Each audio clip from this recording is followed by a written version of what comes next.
friend, welcome to Tuts. तपाईलाई स्वागत छ।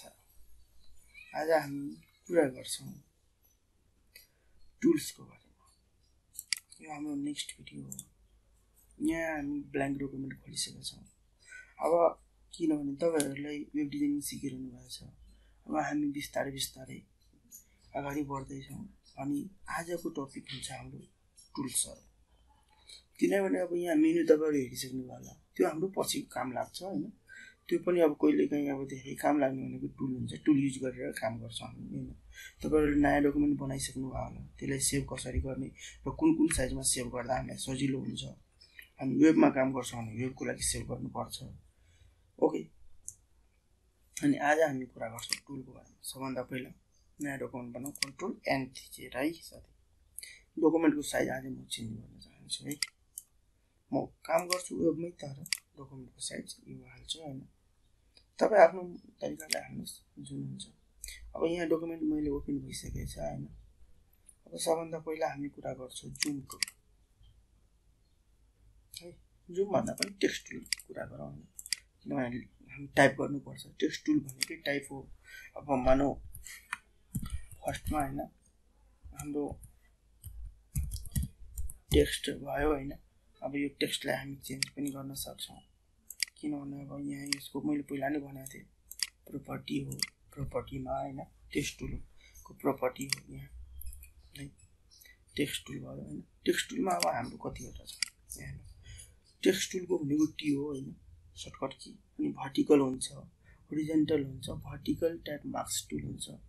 सबैको युज गर्नु होला। तपाईहरु प्र्याक्टिस गर्नुस्। प्र्याक्टिस नगरे पनि हुँदैन। तर मैले तपाईलाई भन्ने मात्रै हो। प्र्याक्टिस तपाईले गर्नुपर्छ। मैले आइडिया दिने काम मात्र मेरो हो। अनि अब यहाँ हामी टेक्स्ट टुलमा गइसकेपछि हैन। अब यहाँ टेक्स्टको हेर्नुस् प्रोपर्टी। अब तपाईको कतिवटा टेक्स्टको टाइप छ हैन। फन्टहरु यसलाई भन्छ हैन। Font type. टेक्स्टको फन्ट कुन फन्टमा हो त्यो हामीले जुन युज गरेका छौं हैन यहाँ। अब त्यसपछि टेक्स्टको हाइट कति राख्ने हैन। आफ्नो हिसाबले राख्नुपर्छ हैन। तर यसलाई युज गर्नलाई सबभन्दा पहिला तपाई यहाँ अल मार्क गर्नुपर्छ अनि 60 हाल्यो भने अब 60 पोइन्टको भयो।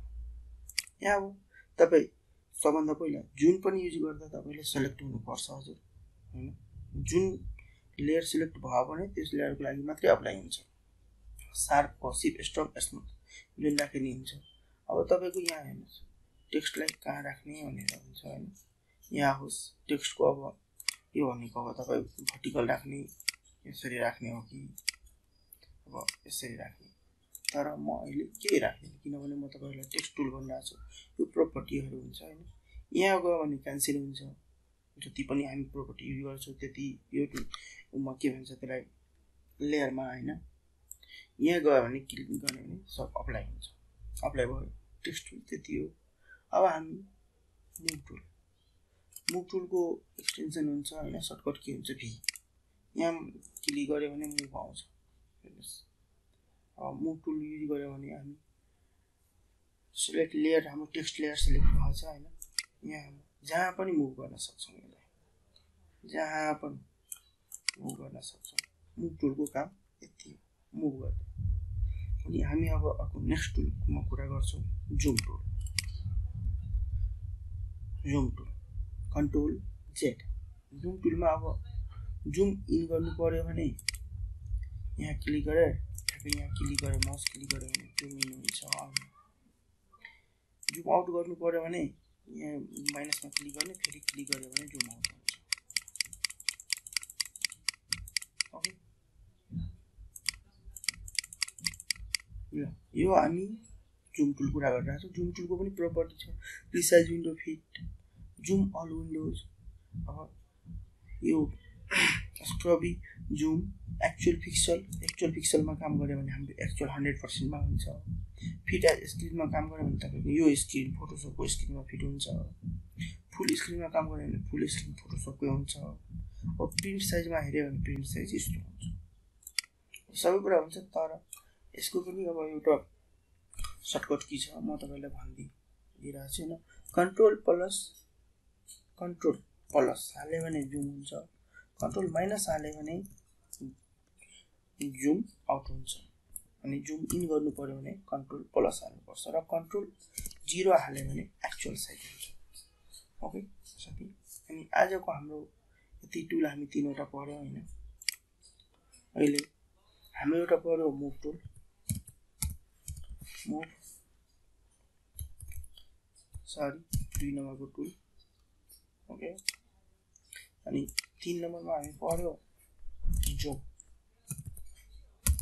जुम साथी हामी यो टेक्स्ट भनेको अब चेन्ज गरिरहेछौँ हैन। तपाईहरुलाई लाग्यो होला सबै क्यापिटलमा हुँदैन हैन।